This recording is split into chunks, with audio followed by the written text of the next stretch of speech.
Lesson 5 physics वैद्युत चालन, 4 lesson पूरे हो चुके हैं, लेकिन 4 लेसन के अभी न्यूमेरिकल नहीं हुए हैं।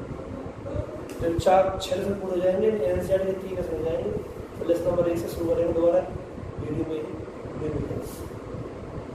वैद्युत चालन देखो, किसी भी धातु में हमने बताया आपको चालक वे पदार्थ जिनमें आवेश का प्रवाह आसानी से हो जाता है। Conductors are substance in which charge flow easily, जिनमें आवेश आसानी से बढ़ता है। चालक में आवेश कहां से आता है, कैसा आवेश होता है? चालक में 2 प्रकार का आवेश होता है, एक बद्ध आवेश, एक इलेक्ट्रॉन जनित आवेश। चालक हो या कोई पदार्थ हो, सब परमाणु से बने होते हैं। उसके नाभिक पर निश्चित धनावेश और नाभिक के बाहर विभिन्न कक्षाओं में मुक्त इलेक्ट्रॉन्स होते हैं। अंतिम कोष के इलेक्ट्रॉनों को कहते हैं संयोजी कोष के इलेक्ट्रॉन या संयोजी इलेक्ट्रॉन, जिनकी संख्या हमेशा 8 से कम होती है। धातु में अंतिम कोष में केवल 1, 2 या 3 इलेक्ट्रॉन होते हैं, जिन पर नाभिक का आकर्षण बहुत कम होता है। यदि इनको अतिरिक्त ऊर्जा मिल जाए, गर्म करें, ठोके पीटे या फिर किसी प्रकार से भी इनको अतिरिक्त ऊर्जा मिल जाए, तो विक्षोभ के कारण ये इलेक्ट्रॉन इस कोष को छोड़ देते हैं। इस प्रकार अलग हुए इलेक्ट्रॉनों को मुक्त इलेक्ट्रॉन कहते हैं। यही मुक्त इलेक्ट्रॉन चालक में आवेश का प्रवाह करते हैं। जबकि जो परमाणु बचा उस पर धनावेश आ जाता है, पर वो अपने स्थान पर बद्ध रहता है, अपने स्थान पर स्थिर रहता है, वो गति नहीं कर सकता। ऐसे आवेश को बद्ध आवेश कहते हैं। तो 2 प्रकार का आवेश होता है, एक बद्ध आवेश, एक मुक्त इलेक्ट्रॉन चलित आवेश। आवेश का प्रवाह सदैव इन धातु के अंदर इन मुक्त इलेक्ट्रॉनों से होता है। ये आवेश का प्रवाह नहीं कर सकता। तो हेडिंग है विद्युत धारा। धारा केवल उन्हीं पदार्थों में प्रवाहित हो सकती है जिनमें मुक्त इलेक्ट्रॉन उपस्थित होते हैं। कन्फर्म है, मुक्त इलेक्ट्रॉन केवल धातुओं में होते हैं, अतः विद्युत धारा केवल धातुओं में प्रवाहित होती है। या फिर जो विद्युत अपघट्ट के विलयन है, ऐसे पदार्थ जो जल में अथवा विलयन में घुलने पर अपने आयनों में टूट जाते हैं, उन्हें विद्युत अपघट्ट कहते हैं। तो जिन विलयनों में आयन पाए जाते हैं उनमें भी आवेश का प्रवाह होता है, धारा वहां भी प्रवाहित हो सकती है। लेकिन फिलहाल बात कर रहे हैं ठोस की। तो विद्युत धारा किसी चालक में आवेश प्रवाह की दर को 10th क्लास में टॉपिक है, विद्युत धारा कहते हैं। एक बात तो बता दूं मैं आपको, अभी तक जो 4 पार्ट पढ़े आपने रिफ्रेशर के, 2 पार्ट एनसीईआरटी के पढ़े। पहला पार्ट विद्युत क्षेत्र गॉस की में, दूसरा वाला पार्ट एनसीईआरटी के हिसाब से विद्युत विभव और धारिता। ये स्थिर विद्युत की थी, यानी स्थिर आवेश का प्रभाव पड़ रहे थे। यानी अब तक के पाठों में आवेश गति नहीं कर रहा था, आवेश अपने स्थान पर स्थिर था। तो उस स्थिर आवेश के कारण जो प्रभाव हो सकते हैं, चाहे बल हो, चाहे विभव हो, चाहे धारिता हो, चाहे गॉस की में कुछ भी हो, तो उसका प्रभाव कर रहे वर्णन कर रहे थे। अब चल रही है विद्युत चालन की आवेश गति करे तो क्या प्रभाव होते हैं। तो जो अगले चैप्टर है एनसीईआरटी का एक चैप्टर विद्युत चालन और किरचॉफ के लिए, रिफ्रेशर के 2 चैप्टर है। पहला पार्ट नंबर 5 विद्युत चालन, पार्ट नंबर 6 आया था आपको किरचॉफ के लिए सरल पढ़ते। तो आवेश प्रवाह है, ये प्रवाह चल रहा है। अब तक स्थिर था आवेश, रुका हुआ था, एक पृष्ठ पर फैला हुआ था, यह आवेश गति कर रहा है।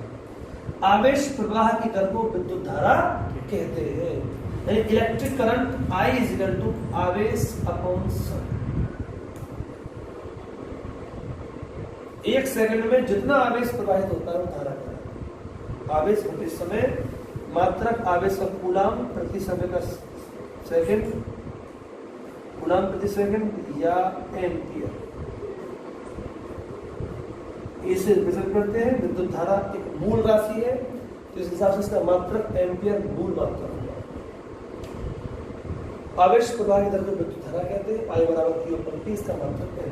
इस सूत्र के हिसाब से 1 एम्पियर की परिभाषा निकाल ली जाए तो T 1 सेकंड मान लीजिए, और उसमें प्रवाहित आवेश की 1 कूलम, I = 1 कूलम/1 सेकंड = 1 एम्पियर। अर्थात यदि किसी चालक में 1 सेकंड में 1 कूलम आवेश प्रवाहित होता है तो प्रवाहित धारा 1 एम्पियर होगी। लेकिन यह मानक एम्पियर की परिभाषा नहीं है, वो आप जब चुंबक वाले पाठ पढ़ेंगे आगे तो उनमें आएगा।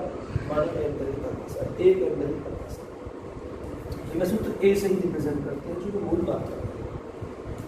विद्युत धारा में दिशा प्लस से माइनस, इलेक्ट्रॉन की विपरीत दिशा में, लेकिन दिशा होते हुए भी यह सदिश राशि नहीं होती, अदिश राशि होती है। क्यों? कि यह दिशा केवल यह बता रही है कि धन सिरे से ऋण सिरे उड़ जाएगा, बाकी यह वेक्टर के किसी नियम का पालन नहीं करती, ना वेक्टर को जोड़ना, ना हटाने का, ना घुमाना। अगर हम तार को 50 भी चक्कर लगा दें, ऐसे मोड़ दें और इधर प्लस हो उधर माइनस हो, तो भी हमें से इतने घूम करके प्लस से माइनस हो जाएगी। अर्थात दिशा केवल यह बता रही है कि विद्युत धारा धन विभव से ऋण विभव को चलती है, बाकी यह सदिश योग नियमों का पालन नहीं करती।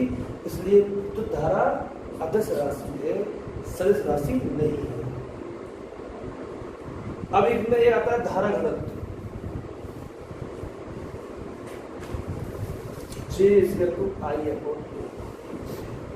चालक के किसी बिंदु पर प्रति एकांक क्षेत्रफल से प्रवाहित धारा धारा घनत्व कहलाता है। J बराबर I/A, धारा घनत्व बराबर धारा बटे क्षेत्रफल। तो इस हिसाब से इसका मात्रक हुआ एम्पियर अपॉन मीटर पर, सूत्र हुआ N इनवर्स 2 ये धारा घनत्व। वैद्युत चालन का मुक्त इलेक्ट्रॉन, हालांकि मैंने अभी बताया था कुछ देर पहले आपको, हम जानते हैं धातु जोड़ते हैं, धातु कोई पदार्थों से परमाणु से बने हैं। धातु के नाभिक में धनावेश और अंतिम कोश में 1, 2 या 3 इलेक्ट्रॉन होते हैं जो अतिरिक्त ऊर्जा पाकर के विक्षोभ के कारण अंतिम कोश छोड़ देते हैं। ऐसे इलेक्ट्रॉनों को मुक्त इलेक्ट्रॉन कहते हैं। ये मुक्त इलेक्ट्रॉन धातु के अंदर या चालक के अंदर गैस के परमाणुओं की भांति अनियमित गति करते हैं, इसलिए इन इलेक्ट्रॉन को इलेक्ट्रॉन गैस भी कहते हैं। इस अनियमित गति में ये निरंतर एक दूसरे से अथवा धन आवेशित परमाणुओं अथवा आयनों से टकराते हैं, अर्थात इन इलेक्ट्रॉन की निरंतर टक्कर होती है। इलेक्ट्रॉन की दो क्रमागत टक्करों के बीच लगे समय को शांति काल कहते हैं और इलेक्ट्रॉन की दो क्रमागत टक्करों के बीच चली गई दूरी को मुक्त पथ कहते हैं। इलेक्ट्रॉन अति उच्च वेग 10⁵ मीटर पर सेकंड से निरंतर गतिशील रहते हैं। इस वेग को इलेक्ट्रॉन का ऊष्मीय वेग कहते हैं। अगर सभी इलेक्ट्रॉन का औसत ऊष्मीय वेग निकाला जाए U1 plus U2 plus UN कुल पदों का योग बटे कुल पदों की संख्या का 0 होता है, तो उस गति का परिणाम ही कुछ नहीं दिखता।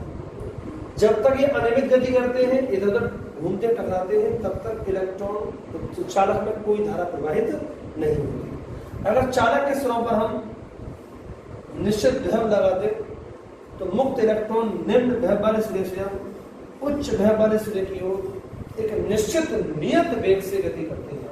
यानी अब तक सब गति अनियमित थी, कोई इधर है, कोई इधर है, कोई इधर गति कर रहा है, कोई इधर गति कर रहा है। जैसे कि हमारा क्लास में टीचर ना हो या लंच चल रहा हो, सब बच्चे इधर उधर, कोई इधर भागता है, कोई उधर भागता है, लेकिन टीचर के आते ही सब डिसिप्लिन के साथ एक निश्चित पंक्ति में चलते हैं। ऐसे ही जब तक कोई विभव नहीं था तब तक इलेक्ट्रॉन अनियमित गति कर रहे थे इधर उधर, इसलिए परिणाम 0 था। जब तक अध्यापक नहीं, पढ़ाई 0, किसी मुंह धरा किसी मुंह धरा, अध्यापक आते ही सब लाइन में व्यवस्थित हो गए। ऐसे ही चालक के लिए विभवांतर अध्यापक है। जब विभवांतर लगाया तो इलेक्ट्रॉन निम्न विभव वाले सिरे से उच्च विभव वाले सिरे की ओर निश्चित नियत वेग से, ध्यान देना है, निश्चित नियत वेग से, अब नियमित वेग से नहीं ना, निश्चित नियत वेग से गति करते हैं। यह वेग ऊष्मीय वेग के ऊपर अधर्मित रहता है। समान लगभग 10⁻⁴ मीटर पर सेकंड। इस निश्चित नियत वेग को अनुगमन वेग या अपवाह वेग या अंग्रेजी में ड्रिफ्ट वेलोसिटी कहते हैं। VD से रिप्रेजेंट करते हैं। तो अब आवेश का प्रवाह अब हुआ माइनस से प्लस की, धारा इसकी विपरीत दिशा में प्लस से माइनस को प्रवाहित। इस तरह ये आपका विद्युत चालन का मुक्त इलेक्ट्रॉन। इसमें 4 टॉपिक मुख्य है। शांतिकाल, इलेक्ट्रॉन की दो क्रमागत टक्करों के बीच लगे समय को शांतिकाल कहते हैं। एक टक्कर लगी फिर आगे बढ़ा, दूसरी टक्कर लगी, 2 टक्करों के बीच लगे समय, 2 टक्करों के बीच लगे चले पथ को मुक्त पथ, और सभी मुक्त पथों का औसत मुक्त माध्य पथ कहलाता है। इलेक्ट्रॉन जब तक हम कोई विभवांतर न लगाएं तो उच्च ऊष्मीय वेग से गति करते हैं और उन सभी ऊष्मीय वेग का औसत 0 होता है, जबकि विभवांतर लगा देने पर नियत निश्चित वेग से माइनस से प्लस की ओर निम्न वेग से उच्च वेग में गति करता है, तो उस औसत नियत वेग को अनुगमन वेग कहते हैं।